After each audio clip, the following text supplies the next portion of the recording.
पवित्र रिश्ता। ट्रेन चलने को ही थी कि अचानक कोई जाना पहचाना सा चेहरा जनरल बोगी में आ गया।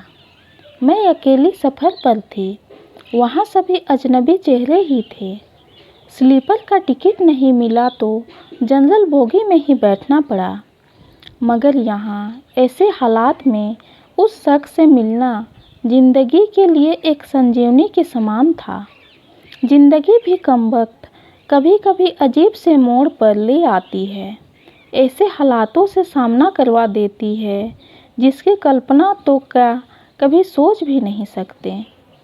वह आया और मेरे पास ही खाली जगह पर बैठ गया। ना मेरी तरफ देखा, ना पहचानने की कोशिश की। कुछ इंच की दूरी बनाकर चुपचाप पास आकर बैठ गया। बाहर बारिश हो रही थी, इस कारण वह कुछ भीग गया था। मैंने कनखियों से नज़र बचाकर उसे देखा। उम्र के इस मोड़ पर भी कमबख्त वैसा का वैसा ही था। हाँ, कुछ भारी हो गया था, मगर इतना ज़्यादा भी नहीं। फिर उसने जेब से चश्मा निकाला और मोबाइल में लग गया। चश्मा देखकर मुझे कुछ आश्चर्य हुआ।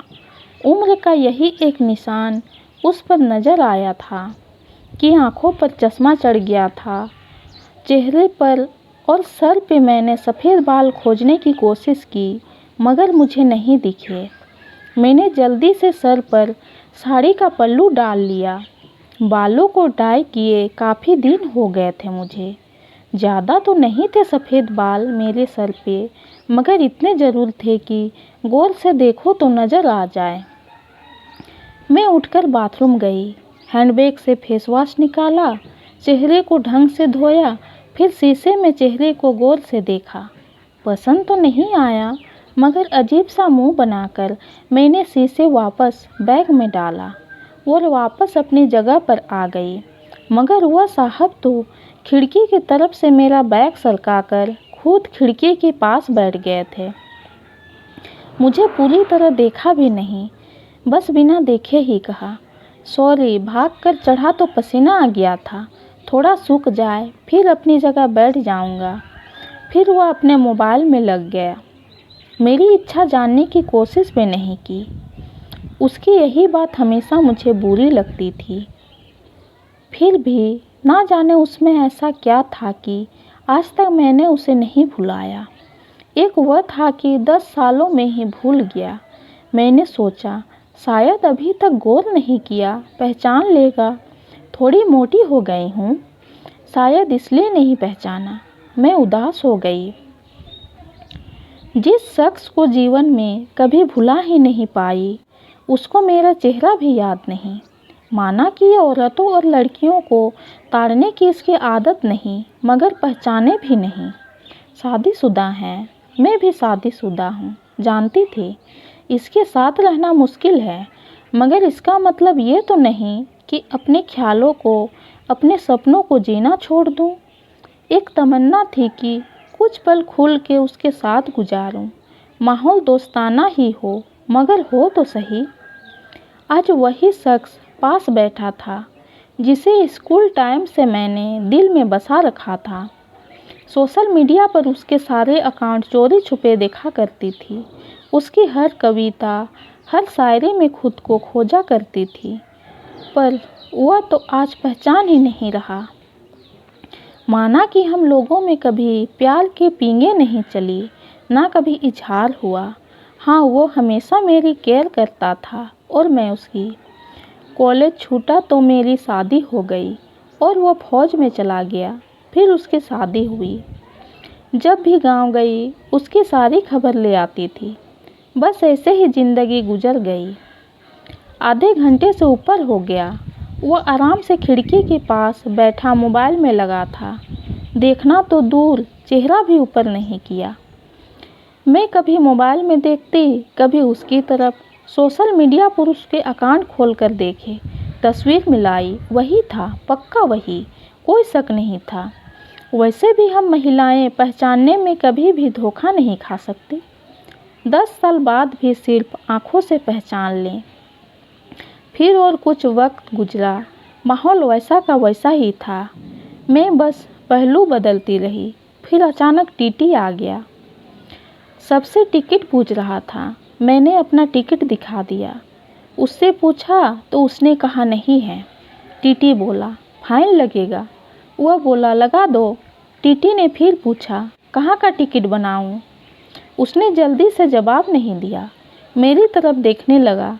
मैं कुछ समझी नहीं। उसने मेरे हाथ से थमी टिकट को गौर से देखा और फिर टीटी से बोला दिल्ली। टीटी ने दिल्ली की टिकट बनाकर दी और पैसे लेकर चला गया। वह फिर से मोबाइल में तल्लीन हो गया। आखिर मुझसे रहा नहीं गया। मैंने पूछ ही लिया दिल्ली में कहाँ रहते हो? वह मोबाइल में नजरें गड़ाए हुए ही बोला कहीं नहीं। वह चुप हो गया तो मैं फिर बोला किसी काम से जा रहे हो? वह बोला हाँ। अब मैं चुप हो गई। वह अजनबी की तरह बात कर रहा था और अजनबी से कैसे पूछ लूँ किस काम से जा रहे हो? कुछ देर चुप रहने के बाद फिर मैंने पूछ ही लिया वहाँ शायद आप नौकरी करते हो? उसने कहा नहीं। मैंने फिर हिम्मत करके पूछा तो किसी से मिलने जा रहे हो? वही संक्षिप्त जवाब नहीं। आखिरी जवाब सुनकर मेरी हिम्मत नहीं हुई कि और भी कुछ पूछूं। अजीब आदमी था। बिना काम सफ़र कर रहा था। मैं मुंह फेरकर अपने मोबाइल में लग गई। कुछ देर बाद खुद ही बोला ये भी पूछ लो क्यों जा रहा हूँ दिल्ली?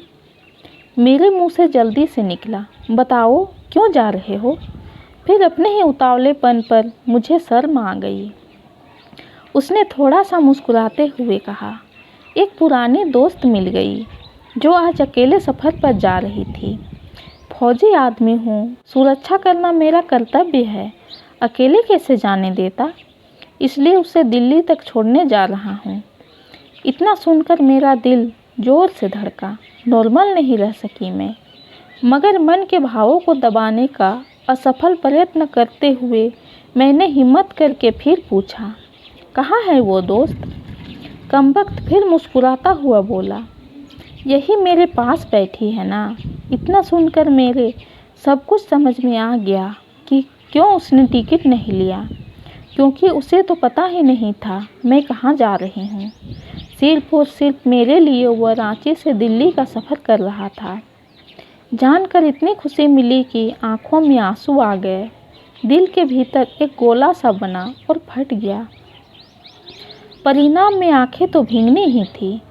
बोला क्यों रो रही हो? मैं बस इतना ही कह पाई तुम मर्द हो ना, नहीं समझ सकते। वह बोला क्योंकि थोड़ा बहुत लिख लेता हूँ, इसलिए एक कवि और लेखक भी हूँ, सब समझ सकता हूँ। मैंने खुद को संभालते हुए कहा शुक्रिया मुझे पहचानने के लिए और मेरे लिए इतना टाइम निकालने के लिए। वह बोला प्लेटफॉर्म पर अकेले घूम रही थी, कोई साथ नहीं दिखा तो आना पड़ा। कल ही रक्षाबंधन था, इसलिए बहुत भीड़ है। तुमको यूँ अकेले सफ़र नहीं करना चाहिए। क्या करती, उनको छुट्टी नहीं मिल रही थी और भाई यहाँ दिल्ली में आकर बस गए। राखी बांधने तो आना ही था। मैंने मजबूरी बताई।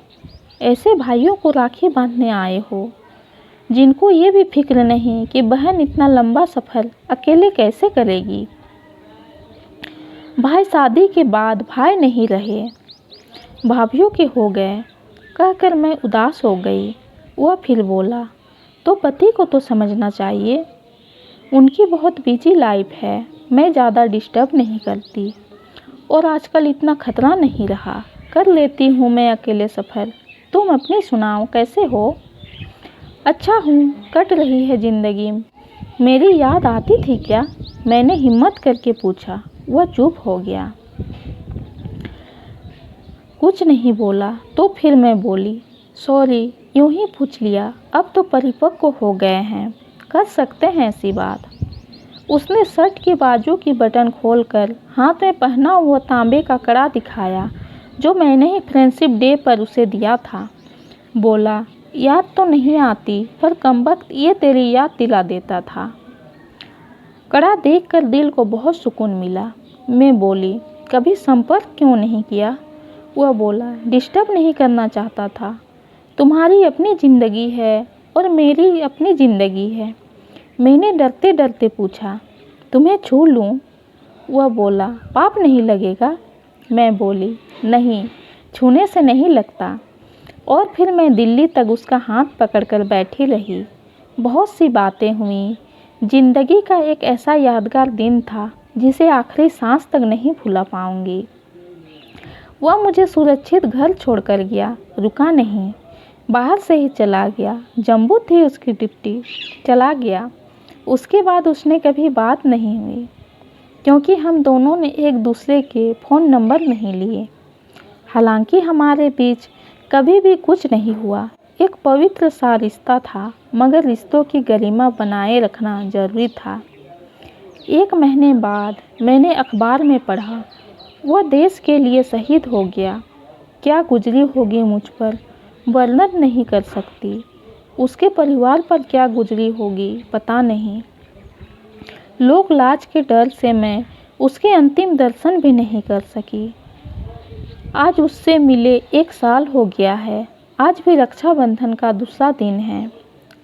आज भी सफ़र कर रही हूँ, दिल्ली से रांची जा रही हूँ। जानबूझकर जनरल बोगी का टिकट लिया है मैंने। अकेली हूँ, न जाने दिल क्यों आस पाले बैठा है कि आज फिर आएगा और पसीना सुखाने के लिए उसी खिड़की के पास बैठेगा। एक सफ़र हुआ था जिसमें कोई हमसफ़र था। एक सफ़र आज है जिसमें उसकी यादें हम सफ़र है। बाकी ज़िंदगी का सफ़र जारी है। देखते हैं कौन मिलता है, कौन साथ छोड़ता है। ये कहानी आपको कैसी लगी कमेंट में ज़रूर बताइए। कहानी पसंद आई हो तो चैनल को लाइक और सब्सक्राइब कीजिए। कहानी सुनने के लिए आपका बहुत बहुत धन्यवाद।